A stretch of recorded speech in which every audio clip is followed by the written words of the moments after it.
I walked into my father's pawn shop, and what do I see? My 12-year-old daughter buried in junk, her precious journal tossed like garbage, while my sister's spoiled boys lounged around playing games like little princes. That was the breaking point. I slammed the door on their loan, and before long the bank swooped in and snatched everything away. "Don't you dare look at me like that, Noah!"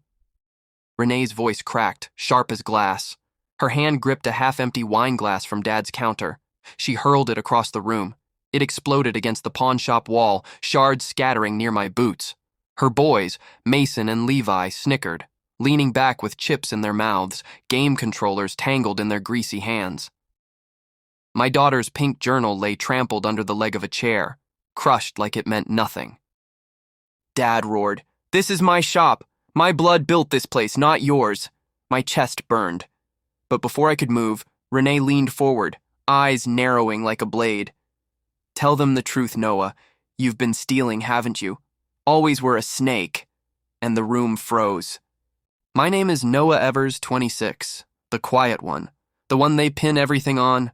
I don't yell, I don't throw fists, I've spent years swallowing it. But silence, it builds pressure, like gas in a locked room. I stood there, jaw locked, watching them sneer. They thought they'd cornered me. They didn't know I'd been holding a truth sharp enough to cut them all open. Family members introduced. Renee, 29, cruel charm. She spits venom, but Dad swallows it like gospel. Her twins, Mason and Levi, 12, raised like little kings, spitting insults between mouthfuls of junk food. Dad, Gerald, 58, red-faced, stubborn, calls me the mistake. Thinks toughness is fatherhood. Mom, Claire, 54, silent tears, always crying, never fighting. Dad, he's lying again, Renee sneered. You believe him and you'll lose everything. Mason laughed. Uncle Noah's too dumb to steal, that's what Mom said. The air cracked. Renee's face turned white. Renee shoved past me, her perfume sour with sweat. I've held this family together. I'm the reason Dad isn't bankrupt already. I tilted my head, calm. That's one way to call gambling debts. She froze.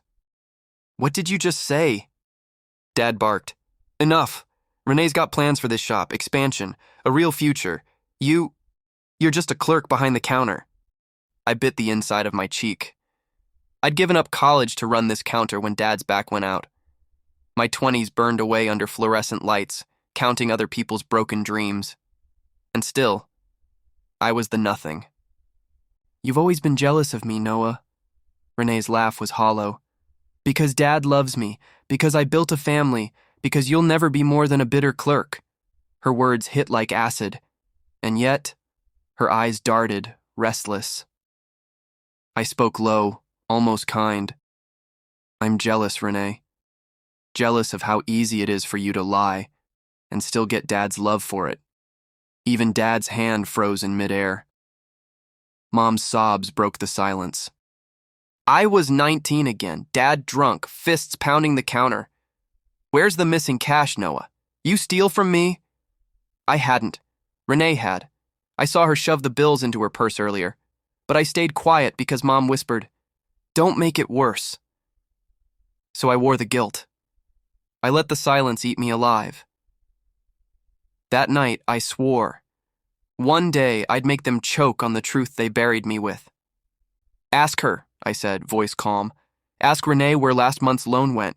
Renee snapped, "Don't you dare." The casino, I cut her off. Her husband owes enough to bury this family twice. That's why she needs the shop, not for Dad's legacy, for collateral. Dad's face turned to stone. Mom's hands shook. The twins stared at her like strangers, and I stepped closer, eye to eye with Renee. Don't look at me. I didn't betray him. You did. The room cracked like a dam bursting. Dad roared. Renee screamed. Mom begged. I stood steady, holding my daughter's journal against my chest. I gave you all my silence, I said. Tonight, I give you the truth. Mom's voice, trembling but sharp, broke through. He's right, Gerald, you knew. You chose not to see it. For the first time, Renee's armor broke. She shrieked, "You've ruined me, Noah!" I smiled faintly. No, Renee, you ruined yourself. I just stopped covering for you. I walked toward the door. Renee's boys dropped their controllers, suddenly aware their castle was crumbling. Noah, wait! Dad's voice cracked. Not command, not power, just desperation. I didn't even turn. They'll never see me the same again, I thought. And I don't need them to. Outside, the night air hit like freedom. Weeks later, the pawnshop windows were boarded. The bank had gutted it clean. Renee tried begging Dad for help. He shut the door in her face. The twins, once cocky princes, sat silent outside their run-down apartment. And me? I sat on a park bench with my daughter. She wrote in her journal, giggling at her own drawings. For the first time, I thought, I don't carry their weight anymore. And I finally exhaled. If you were in my place, would you forgive or would you walk away forever? Tell me in the comments.